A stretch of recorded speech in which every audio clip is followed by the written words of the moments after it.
Hey guys, Nick from Arch City Poker and ArchCityPLO.com. In today's video, we're going to talk about short stacking. So in No Limit Hold'em, I usually try to avoid this as much as possible. I feel like my skill edge is being able to outplay my opponents, especially on the turn and river. So I want there to be as much money as possible in our effective stacks, as much money behind as possible, essentially.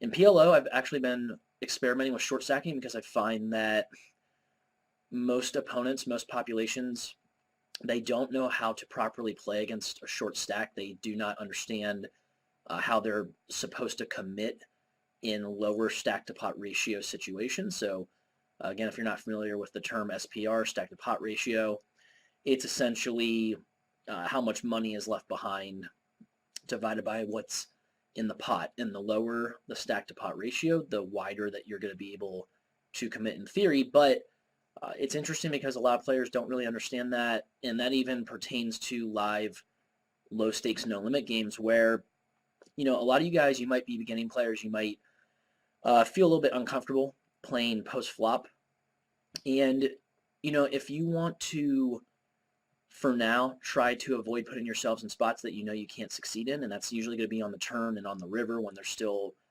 plenty of money left behind, you feel like your opponents are outplaying you in those spots, then what you can do is you can tighten up your range, you can buy in for a shorter stack, and essentially play only on the flop for the most part, to where like you're committing on the flop. Maybe you'll have some money left on the turn, but it'll often not be enough for you to really be pushed off your equity or feel like you're being outplayed. But some quick pointers as far as how you can adjust your strategy for short stacking. So let's just say, for the sake of this video, we're talking about like 50 big blinds. Let's say you play 1-2, you want to buy in for $100.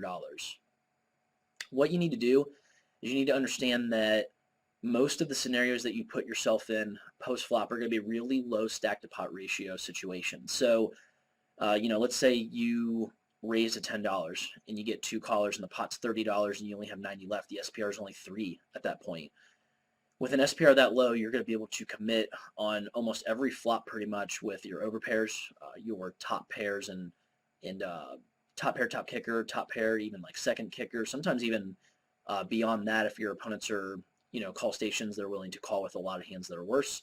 You're able to commit with larger flush draws, your open edge straight draws. It's just going to be a situation where the stack to pot ratio is so low that you really want to end up having a lot of the stronger one pair hands. Those are going to be the hands that play very well in that spot. So taking it back a step, pre-flop, you got to make some adjustments. You got to tighten up a little bit. I would say play generally like 7s or better as far as your pairs. Ace high hands are going to be very good in that situation, especially the stronger aces like your ace king, ace queen, ace jack, obviously. Your king queen will increase in value.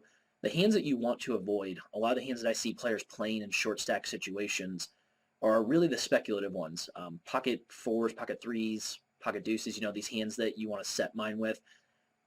There needs to be more money left behind, first of all, to even set mine, and then if you are a little bit of a better player and you're able to play in position, attack board texture with your small pair hand, then that's not going to happen when you're short stacking. So we need to cut out those hands. We need to cut out a lot of the weaker suited connectors, your 8-7 suited, for example. We need to focus on the hands that either already are solid pairs that will be good at showdown a lot of the time, or essentially are stronger Broadway hands that make the best pair on the board most of the time to where you can commit profitably. And, I see a lot of players that they don't even understand that when they are sitting with, let's say, a very deep stack. Let's say you are at 1-2, you're on the button, and you have $1,000 in front of you. You have 500 big blinds. You've had a really good day, apparently. And it folds to the big blind, and it's a player that you believe is going to get involved a lot. So you raise with the type of range that you would with a deeper stack. Like maybe you feel like you can open up wider there. You're playing a lot of speculative hands. The problem is if the big blind is short stacked, then the effective stack size is whatever he has. So let's say he only has $50 in front of him. Let's say he only has 25 big blinds. There's not going to be enough wiggle room for you post-flop to play the speculative hands, to be able to bluff him off of his hands with fold equity on the turn and river. Anything that he has, if he's able to commit on the flop, you're not going to really get value out of those speculative hands. They're not going to hit often enough for those to be worthwhile.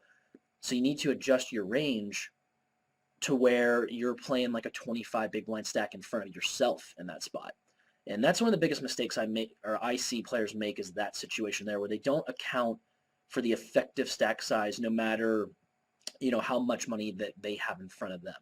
So, main takeaway, guys, tighten up your range, value the hands, the strong Broadway hands, the pocket pairs, the hands that are good at showdown a lot in low SPR situations. You want to play those as often as you can. Those increase in value. You want to cut out a lot of the speculative hands, and you want to pay attention to effective stack size.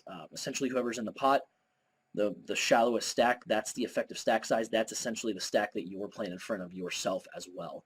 So if you have any questions or comments, I know this is a very general synopsis of short stacking. There's obviously a little more to it at some points, but if you, again, are a little bit uncomfortable post-flop, just buy in for less. Play a little bit tighter, try to make a lot of those strong one-pair hands, and I think you'll still have a lot of fun, and you'll learn to get better by watching the other players at your table as well. And if you play well enough, your short stack will build into a standard 100 big blind stack, or you'll build it up to a deeper stack, and then you're able to play as if you're essentially free rolling with money that wasn't really yours to begin with. That's one way that you could look at it. So yeah, if you have any questions or comments, go ahead and let me know as always. Hit the subscribe button, click on the link, visit archcityplo.com. Still loading tons of content on there, and I will see you guys next week for another video. Thanks.